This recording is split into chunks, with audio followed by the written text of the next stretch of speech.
Hey y'all, it's me, Lauren, here with Plan with Laura, and today I am diving into part 2 of my 3-part move-in and setup series.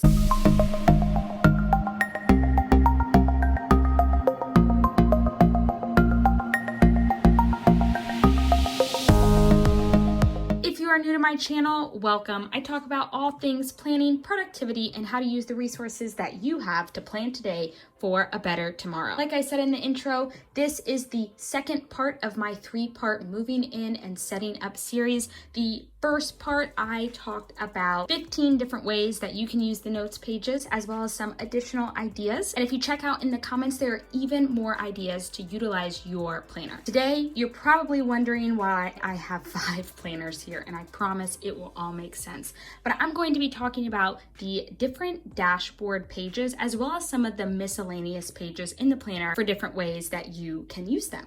Now, these are the 3 main planners that I use. My Daily Duo is my everyday, my catch-all. It is not always pretty, but it is very functional. My weekly will be kind of a clean overview of my week, but will predominantly be memory planning. And then my monthly planner is my content planning. So you'll see all of the pages that I utilize in these different planners really are reflective of how I will be using the planners. So the first page that I'm going to start off here is the year at a glance page. As you can see, it looks pretty much the same in all of the different planners. For me, and in the stage of life that I'm in, it's a lot of tracking PTO, vacation days, office holidays, things of that nature. A lot of people use this page to keep track of their kids' schedules, or I also know for me, I have an autoimmune disease, so I like to track different things medically within the planner. But I really just wanted to take a second and show you how this can be done in so many different ways. Now, in my Erin Condren Daily Duo, the original pages that came, I think it started in May of 2020. And for me, that really didn't make sense. So since this is a July through December of 2020 planner, I wanted to make sure those dates were reflected. So I actually used a pack of the 2020 mini calendar stickers to redate the front of my planner, which I have right here. Now, there were 2 additional dates. So there were 8 months in total originally. I only really needed the first 6. Now I got this idea from Saray Plans. I am taking one of the Erin Condren compliment cards, and on the back of them, I am putting these same dots out kind of as a key that I'll have here. Now I'll use my laminator to laminate this and put a coil clip on it so it sits here in the middle of my planner. Now you're probably asking, what exactly is this, Lauren? This was a journaling card that I got from my cloth and paper order that I just placed, and I wasn't exactly sure what I wanted to do at the bottom here. I know I don't necessarily need the space. I have seen people use this as a photo keeping area. I think in one of Julie's Plans videos, she talks about how she used a picture from the beginning of the year and the end of her year for her children in school. And this spread right here, like I said, I use the Erin Condren transparent dots, but this can easily be achieved with midliners. In that same rationale, since this is kind of my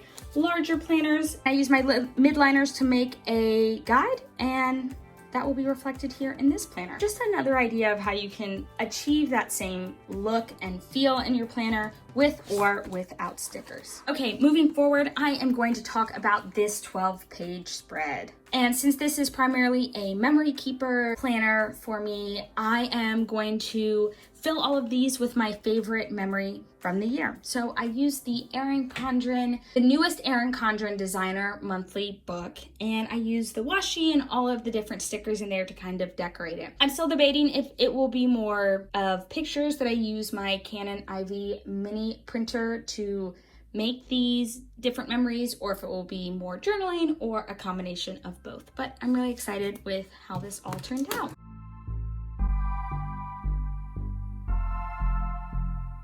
Now, in my Daily Duo, I actually got this idea with Just Plans with Jay over on Instagram, and she had listed out 6 different sections that she was going to have in regards to goal setting. And since this will be the planner that I always have on me, this is my Daily Duo, I thought that was such a great idea. So she had picked 6 categories. I'm not 100% sure what they are, but then I picked 6 categories that I think are very important to myself. So I chose social, work, physical, spiritual, emotional, and self-care.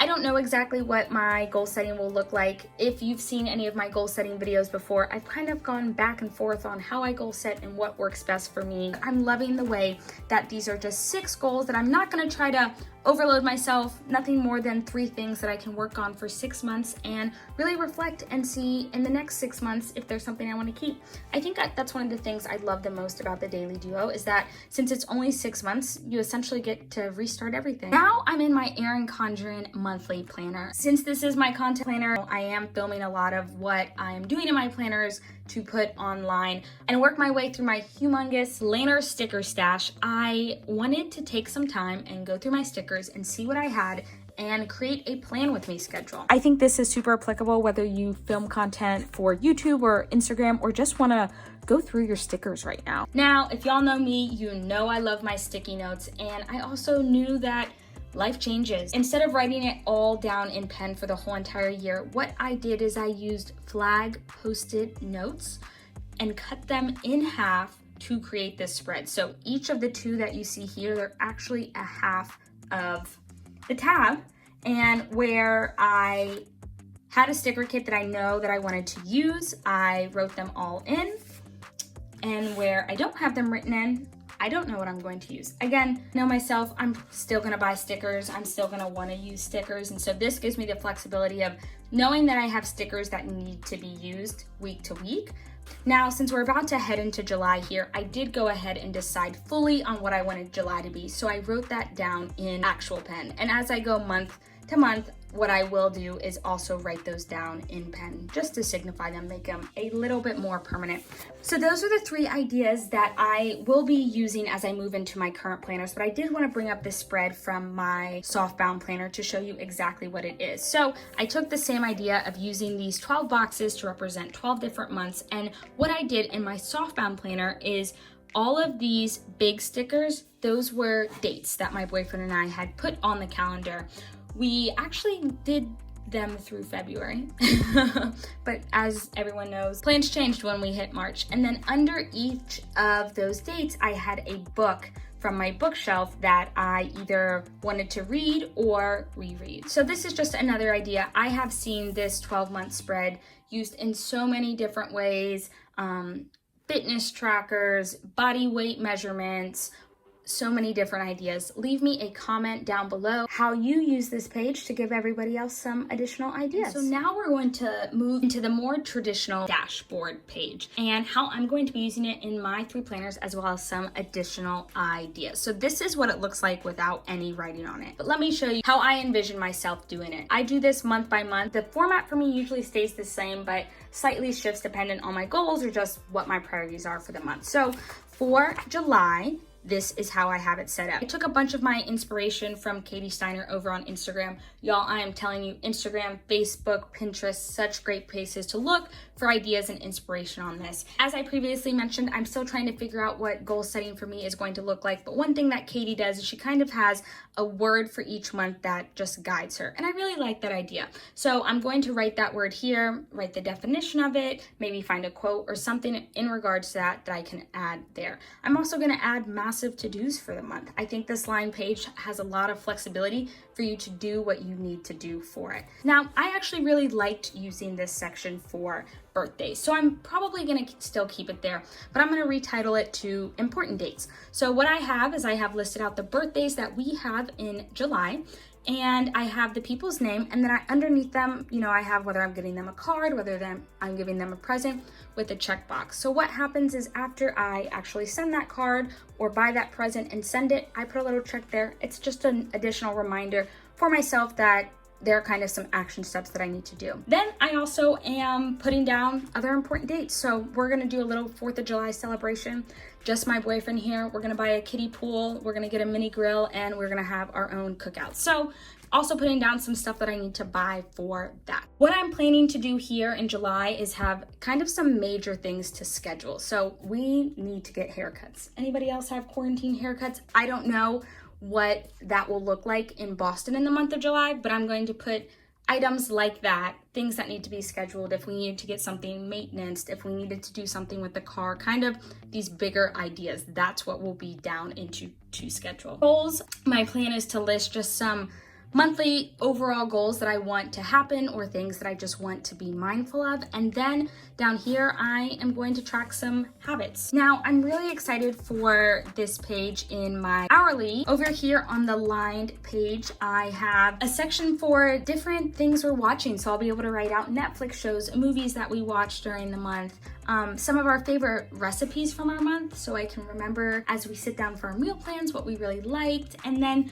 just little joys of the month. You know, I think this page can be used for many different things, but I'm really excited to at least try this for the first month. And so moving into my content planner, this page has been influenced by a whole bunch of different content planners, Instagram and on YouTube. So how I'm using my line page, I am using it to document the videos that I will be creating from month to month, and then going through the process of filming it, editing it, uploading it, and all of the details that it takes for it actually to get up on YouTube. So that's how I'm using my line page over here.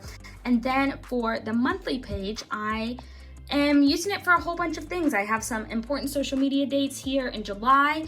I am doing some start and end day metrics, as well as goals and intentions for the month, and then monthly to-dos. I'm showing you guys exactly how I set up my content planner here on YouTube. So if that is something you are interested in as a content planner, or just regularly interested in, let me know down in the comments below. And I'm going to show you exactly how I use this dashboard in my softbound planner. So I went over to the left-hand side, which this is the old version of the life planner. So, and I used this page as a memory keeping page, and I really liked it. Now, I wasn't putting as many pictures in my planner, and so as I move towards more of a memory planner, I don't know if this page will be needed, but I definitely love the way that it looked every single month. And honestly, the more and more I look at it, the more and more I kind of want to include it.